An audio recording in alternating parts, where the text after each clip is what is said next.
কেকে তো আমরা প্রচুর মন্দির দর্শন করতে করতে যাচ্ছিলাম, কিন্তু অনেক মন্দিরে জানো তো ভিডিও ফটো একেবারেই অ্যালাউ করছিল না। আমি তো ব্লগ করতে করতে বেশ আনন্দ করে করে যাচ্ছিলাম যে দেখাবো সমস্ত কিছু তোমাদের, বাট অনেক মন্দিরেই মানে আমি গেটটা হয়তো তুলতে পেরেছি, দেন ভেতরে ঢুকে দেখছি যে পোস্টার রয়েছে, লেখা রয়েছে যে ফটো অ্যালাউ নেই। এরকম প্রচুর মন্দিরে হয়েছে আর প্রচুর দেখেওছি, কিন্তু এত ভিডিও করা একেবারেই পসিবল হয়নি, নাহলে ব্লগটা এত এত এত লেন্দি হয়ে যেত যে কি বলবো। তো যেগুলো একেবারেই পসিবল ছিল সেগুলোই আমি শুধুমাত্র দেখিয়েছি। দেন এই যে আমরা যাচ্ছিলাম ওভারব্রিজের ওপর দিয়ে, আর গঙ্গাটা এত সুন্দর লাগছিল দেখতে যে কি বলবো। আর এই জায়গাটা ছিল হচ্ছে মানে রাজাদের পুরনো জিনিসপত্র আছে এখানে আর কি, মিউজিয়াম টাইপ ছিল। তো এখানেও একেবারে ভিডিও অ্যালাউ ছিল না, তাই বাইরেটাই তোমাদেরকে ঘুরিয়ে দেখিয়েছি।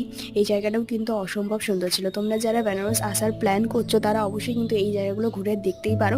আর হ্যাঁ, আমি একটা জিনিস বলবো যে তোমরা না আগের থেকে জেনে তারপর এসো, তাহলে কিন্তু তোমাদের আরোই সুবিধা হবে। তো চলো এই ভিডিওটা